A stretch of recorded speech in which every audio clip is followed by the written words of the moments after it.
Assalamualaikum warahmatullahi wabarakatuh. Kami dari kelompok 3 akan menjelaskan mengenai pembukuan hadis pada masa dinasti Abbasiyah dan corak-corak penulisannya.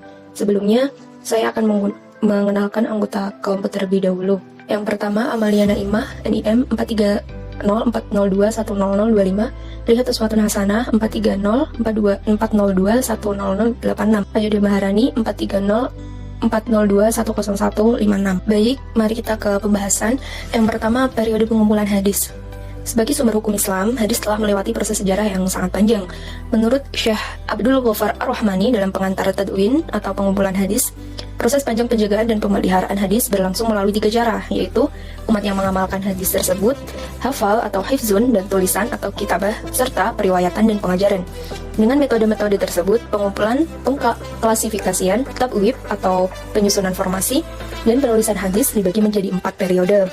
Yaitu yang pertama, periode pertama berlangsung selama rentang hidup Nabi Muhammad SAW hingga sepanjang abad pertama Hijriah. Pada masa ini, Rasulullah hidup, bergaul dan berbicara dengan masyarakat dan para sahabat, baik di masjid, di rumah, atau di pasar, maupun saat berjumpa dengan musafir. Apa yang telah disampaikan oleh Nabi Muhammad SAW senantiasa diperhatikan secara seksama oleh para sahabat yang menjadi periwayat hadis. Dan pada saat itu masih berupa hafalan. Dan juga beberapa penghafal hadis terkenal pada periode ini adalah ada Abu Hurairah, Abdullah bin Abbas, Aisyah As-Siddiqiyah, Abdullah bin Umar, Jabir bin Abdullah, Anas bin Malik, dan lain-lain. Selanjutnya yaitu pada periode kedua. Pada periode ini dimulai sekitar pertengahan abad kedua Hijriah. Selama periode ini sejumlah besar tabi'in menghimpun karya mereka dalam bentuk buku.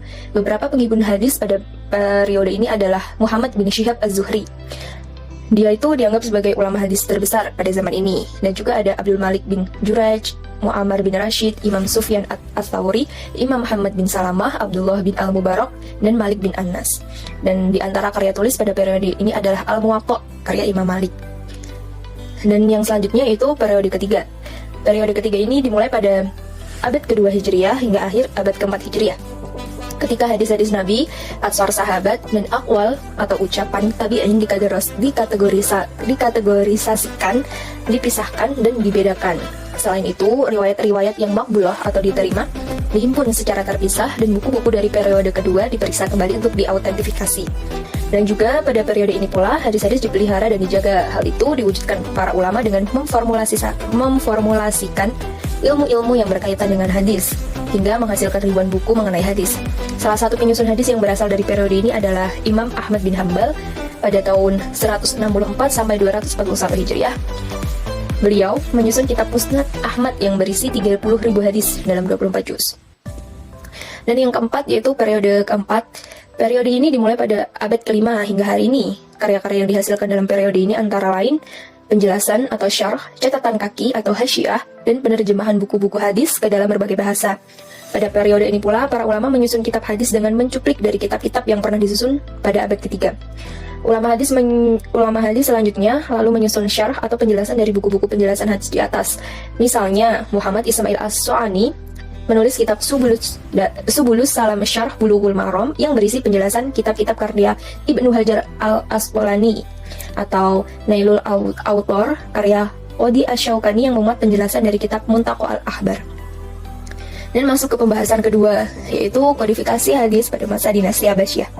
Pada masa ini, kodifikasi hadis dibagi menjadi 2 periode. Periode pertama dimulai pada pertengahan abad sekitar tahun 160 Hijriah. Kodifikasi as-sunnah disesuaikan dengan bab ilmu fiqih. Selain itu, disisipkan juga komentar-komentar para fuqaha sebelumnya atau atsar, baik dari kalangan para sahabat maupun para tabi'in. Dan periode kedua dimulai pada awal abad ketiga Hijriah, sekitar tahun 200 Hijriah.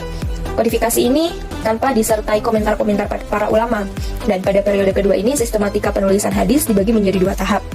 Yang pertama, tahap pertama yaitu dengan meletakkan hadis pada bab-bab tertentu yang disesuaikan dengan nama perawinya. Contohnya, hadis-hadis yang diriwayatkan oleh Abu Bakar dijadikan satu, lalu disusul oleh riwayat Umar bin Khattab dan seterusnya. Kitab hadis dengan corak penulisan seperti ini dikenal dengan istilah Al-Masanid, sehingga pada masa itu dinamai dengan Kitab Al-Musnad. Kitab Al-Musnad adalah kitab hadis yang mana penyusunannya diurutkan berdasarkan nama sahabat. Urutan sahabat disusunkan berdasarkan huruf hijaiyah, berdasarkan urutan waktu masuk Islam maupun berdasarkan keluhuran nasabnya.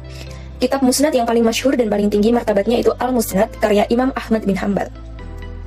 Dan yang terakhir yaitu tahap kedua, kombinasi dari sistem penyusunan hadis dari periode sebelumnya, yaitu penyusunan hadis disusun berdasarkan bab fikih tanpa menyisipkan komentar siapapun.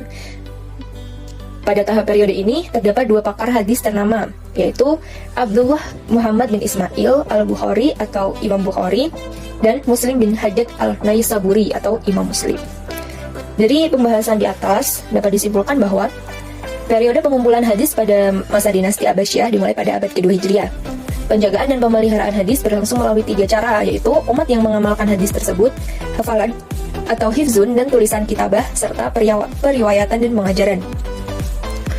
Selanjutnya, pada abad kedua Hijriah hingga akhir abad keempat Hijriah, hadis-hadis Nabi, aqsar sahabat, dan akwal ucapan tabi'in ini dikategorisikan, dipisahkan, dan dibedakan. Kodifikasi hadis pada masa dinasti Abbasiyah terjadi dalam 2 periode. Periode pertama dimulai pada pertengahan abad, dan periode kedua dimulai pada awal abad ketiga, sekitar tahun 200 Hijriah. Pada periode kedua ini, sistematika penulisan hadis dibagi menjadi 2 tahap. Yang pertama dengan meletakkan hadis pada bab-bab tertentu yang disesuaikan dengan nama perawinya, dan yang kedua mengkombinasikan dari sistematika penyusunan hadis dari periode sebelumnya, yaitu penyusunan hadis disusun berdasarkan bab fikih tanpa menyisipkan komentar siapapun.